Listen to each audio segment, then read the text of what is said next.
Buen dia, beautifuls. I'm Eliana, aka Naturally Curly, and happy 2019.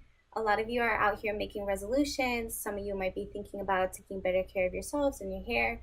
So, a highly requested topic I was asked to cover is how I recovered my hair from a Brazilian blowout to my naturally curly long hair in a year. So, let's get straight to it.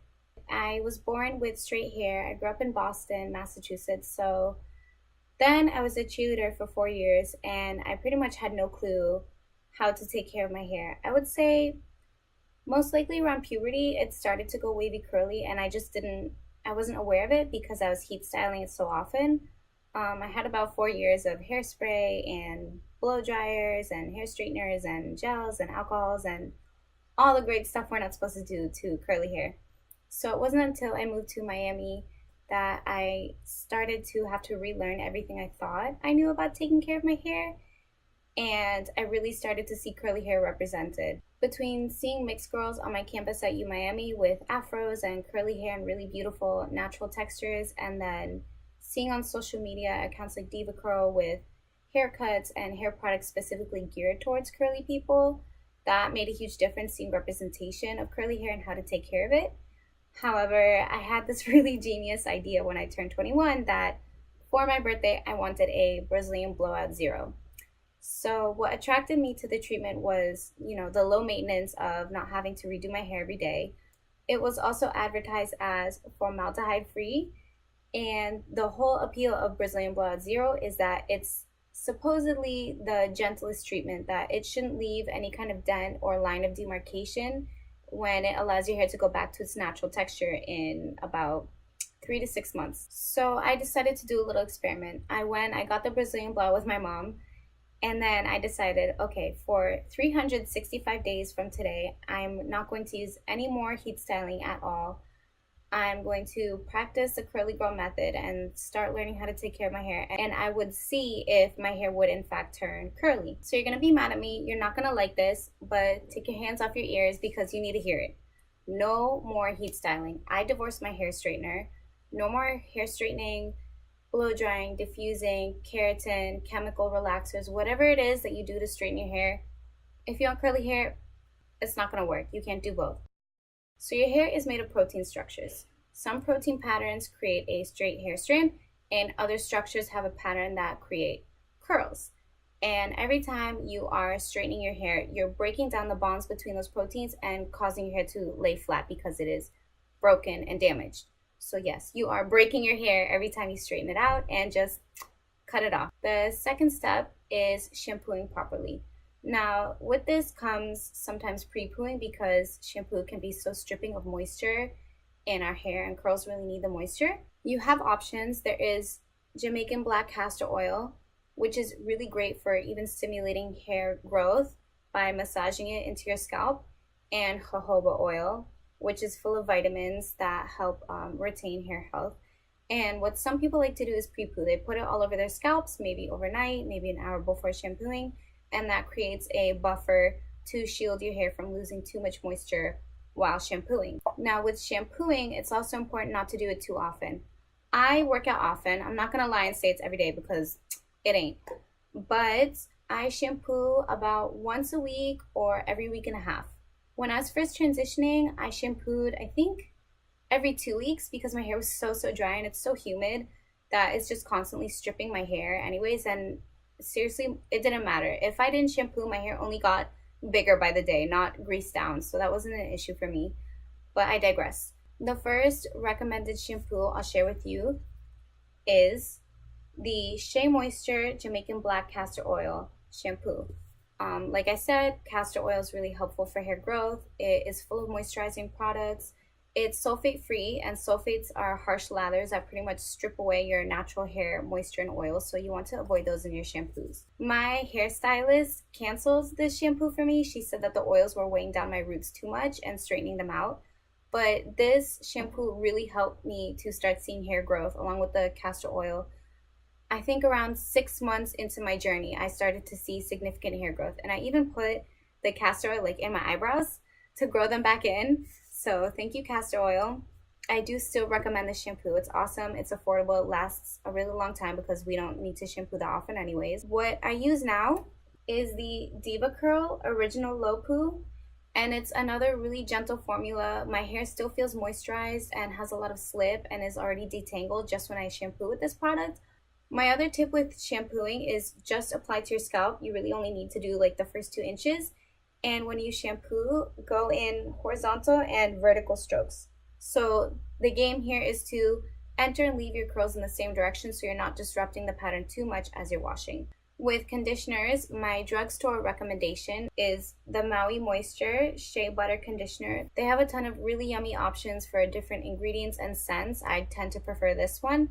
And they're very moisturizing, gives me a lot of slip. It has great conditioners in it like coconut oil and shea butter, which you'll find are really popular in curly girl products because we are so thirsty for moisture in our hair. Don't get no ideas. Another ingredient to avoid in your conditioners is silicones because those are temporary moisturizers. They try and seal the moisture into your hair, but if you're not using the harsh sulfates to wash them out every time, silicones will build up layers on your hair and over time stop moisture and water from penetrating. So in the end, you will start to lose moisture and see breakage and damage in your hair from silicones. So you want to just avoid those altogether. What I use now for conditioner is Original One Condition from DevaCurl. This is a really cool conditioner because it works as regular hair conditioner and leave-in conditioner. My hairdresser blew my mind the day she washed and did not rinse out at all. Like, she put conditioner in my hair and just left it there and then styled it. So it's great to use that as a moisturizing base before applying your hair products. When you do condition, give yourself a couple minutes in the shower to really let it seep into your hair. And when you're rinsing it out, you just need cool or cold water to keep that smooth shine in your hair. Let the hair follicles kind of seal again and lock in some moisture. And you squish to condition. So when you have conditioner in, you just tip your head, you drizzle the cold water, and you pump the water back into your hair while squeezing out some of the extra conditioner. So by the end of it, you want to rinse out about 50 to 80% of your conditioner. That way your hair feels like kind of like sea kelp and kind of slick and not squeaky clean and stripped of all moisture before you've gotten out the shower. Another really important step for getting your hair health back is deep conditioning. I recommend deep conditioning at least once a week, at least 30 minutes a week if you want to seriously start putting the moisture and structure back into your curls. From the drugstore, I like, again, Maui Moisture's products. They have an awesome shea butter mask. I also really like their pineapple agave mask. I feel it makes my hair a little bit stronger. It gives my curls an extra bounce. Pretty much deep conditioners do what your regular conditioners can't do.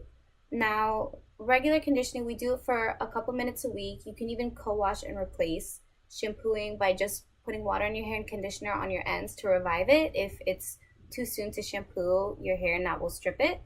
But deep conditioners really pump that moisture and health back into your hair. I've started to invest in a higher end deep conditioner now that I know it really works for me, and that is the DevaCurl Melt into Moisture Matcha Butter Mask.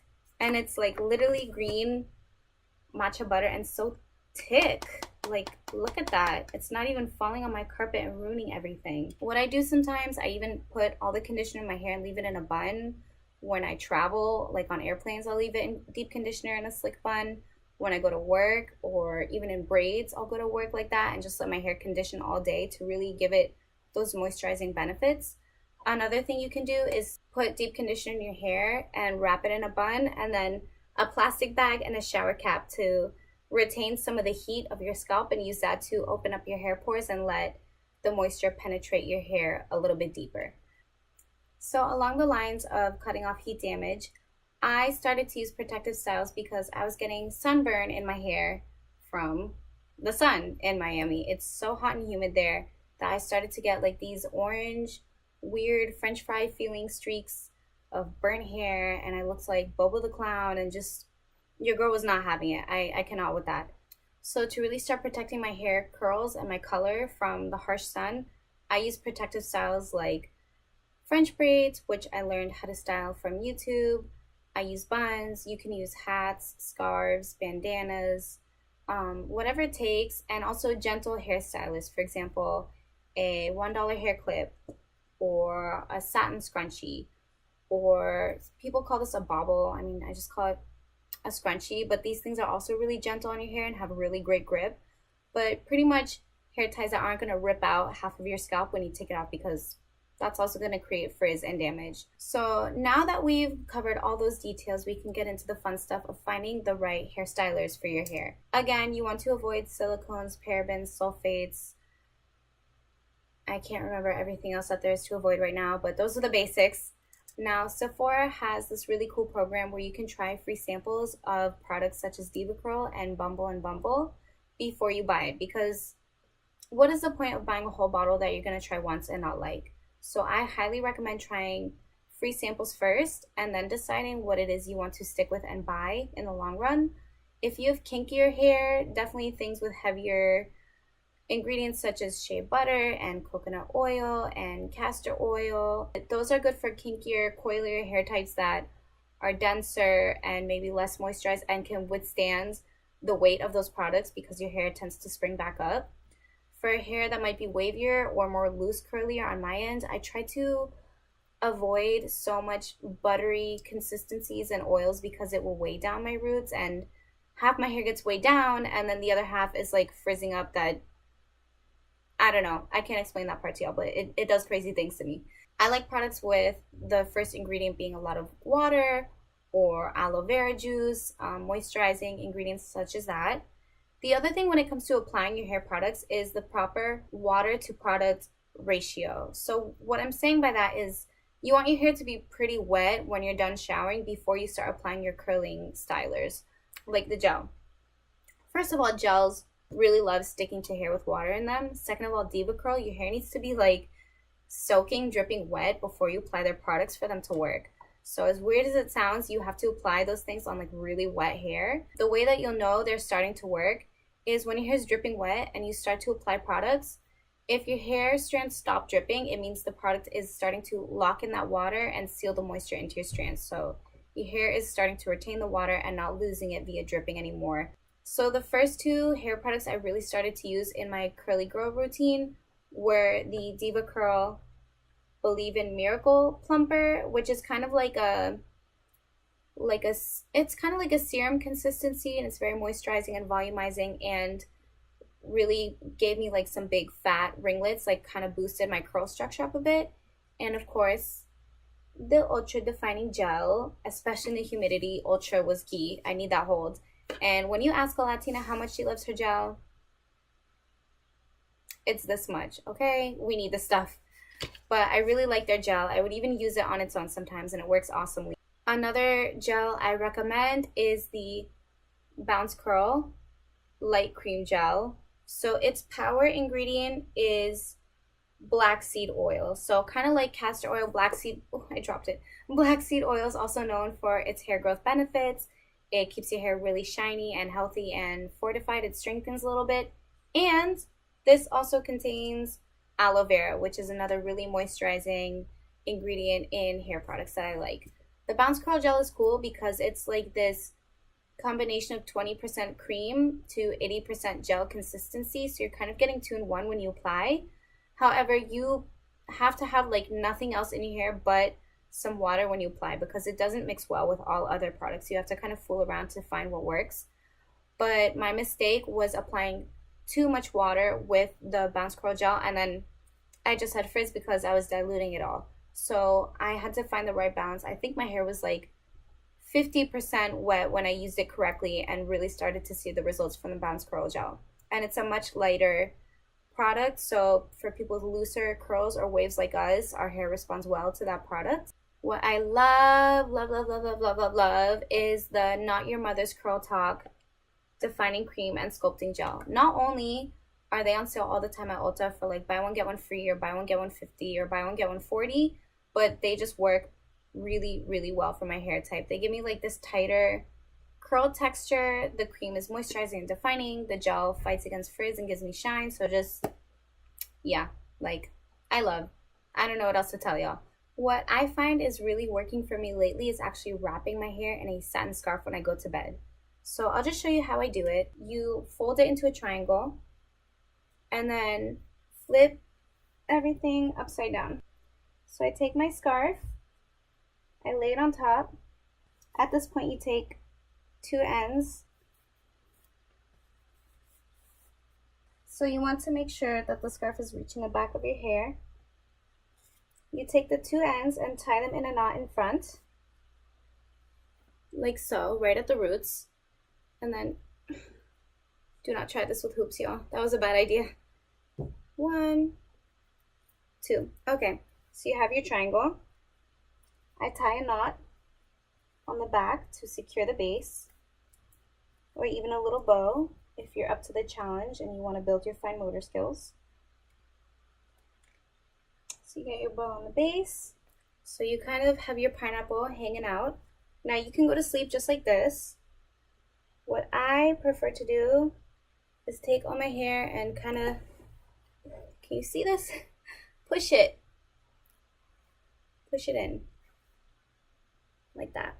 And then you take the front, you twist it, and then you want to secure it on the front like so, so that it doesn't come loose overnight and start to let those hairs out in the front. So I just kind of twisted it around. Look like, I don't know, Mojo Jojo from Powerpuff Girls with a brain, and just go to sleep like this. And this is really awesome for retaining the moisture in my hair, keeping my curls clumped together, out of the way. I am a thrasher when I sleep, like Tina from Bob's Burgers, so like the more protection the better. And this has been really key in helping me retain my curls and my moisture overnight. And when I take it out in the morning, I just easily untwist this. In the back, I pull off the bow. Whoop. And it saves me a lot of time in the morning from refresh, because I actually don't know how to refresh yet. I'm still learning. So that covers everything I did to recover my curls in a year. I really hope this video was helpful for you, and I wish you the best of luck on your curl journey. Happy 2019, and may you all embrace your natural textures and, you know, embrace yourselves a little bit more that way. Have fun with it. So I really hope this video is helpful for you. Feel free to leave questions or comments down below and hit subscribe. Happy New Year's!